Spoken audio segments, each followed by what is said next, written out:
నమస్తే, నేను మీ గాయత్రి. ప్రస్తుతం మనతో పాటు ఉన్నారు ప్రముఖ ఆధ్యాత్మికవేత్త, అథర్వణ వేద పండితులు ముల్లపూడి సత్యనారాయణ గారు. గురుగారితో మాట్లాడదాం. నమస్కారం గురుగారు. నమస్కారం అమ్మా గాయత్రి. గురుగారు, సోమవారం పుట్టిన వారి గురించి మాట్లాడుకుందాం. సోమవారం పుట్టిన వారి గుణగణాలు, లక్షణాలు ఏ విధంగా ఉంటాయి, అలానే వాళ్ళ ఫ్యూచర్ ఎలా ఉంటుంది, వాళ్ళు ఏ ప్రొఫెషన్ ఎంచుకుంటే బాగా కలిసి వస్తుంది అంటారు, అలానే నిత్యం కూడా వీళ్ళు ఏ దేవుడిని ఆరాధించాలి అని చెప్తారో ఒకసారి తెలియజేయండి. సోమవారము పుట్టినటువంటి వాళ్ళందరికీ కూడా చంద్రబలం అధికంగా ఉంటుంది. చంద్రబలం. సోముడు అంటే చంద్రుడు. చంద్రుడు, అవును. అందువలన ఇటువంటి వాళ్ళందరూ కూడా చంద్రుడు 15 రోజులు పౌర్ణమి, 15 రోజులు అమావాస్య. అమావాస్య, అవును. అంటే 2 క్వాలిటీస్ ఉంటాయి వీళ్ళకి. సోమవారం పుట్టిన వాళ్ళకి ఓ 15 రోజులు మంచి ఉత్సాహంగా ఉంటారు, 15 రోజులు డౌన్లో ఉంటుంది వీళ్ళకి. అంటే ఎక్స్ట్రీమిటీస్ ఉంటాయి వీళ్ళకి. ఎక్కువ సంతోషం వస్తే ఫుల్గా ఖుషి అయిపోతారు, చిన్న కష్టాలు వస్తే కృంగిపోతారు. ఎగ్జాక్ట్గా 15 రోజులు హ్యాపీ, 15 రోజులు బాధపడతారని కాదు. కొన్ని రోజులు కొంత సమయం ఎక్స్ట్రీమిటీస్ సంతోషంగా ఉంటే, కొంత సమయం బాధల్లో ఉంటారు, డల్గా ఉంటారని అర్థం. అంటే చాలా బలహీనంగా ఉంటారు అని విన్నాను సోమవారం పుట్టినవారు. సోమవారం పుట్టిన వాళ్ళు మా భీమానంద భారతి మంచి బొద్దుగా ఉన్నాడు, సోమవారమే పుట్టాడు. అలా కాదు, ఆ చంద్రుడు ఉన్నటువంటి ప్లేస్ని బట్టి వాళ్ళ జాతకాలలో లగ్నంలో గురుడు ఉన్నాడా, శుక్రుడు ఉన్నాడా, దాన్ని బట్టి లావుగా ఉండడా, ఇలా అనమాట. కానీ సోమవారం పుట్టినటువంటి వాళ్ళకి జనరల్గా దైవభక్తి ఎక్కువ ఉంటుంది. ఓకే, దైవభక్తి ఎక్కువ ఉంటుంది. వీళ్ళు ఏ దేవుని పూజ చేయాలి అంటే దుర్గాదేవిని పూజ చేయాలి వీళ్ళు. ఎందువల్లంటే చంద్రుడు దుర్గాదేవి ఆరాధకుడు. దుర్గాదేవిని. తర్వాత వీళ్ళకి లక్కీ నెంబర్ 2. తర్వాత వీళ్ళ యొక్క సోమవారము చంద్రుడు అనేటటువంటిది సోమవారం లక్కీ డే.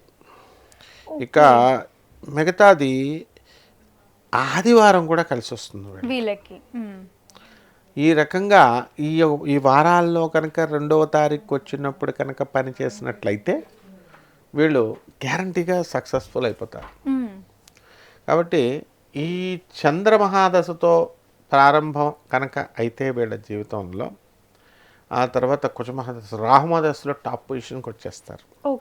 సోమవారం పుట్టిన వాళ్ళు అందరూ ఈ యొక్క చంద్రమహాదశలో పుట్టరు, టాప్ పొజిషన్లోకి ఉంటారు.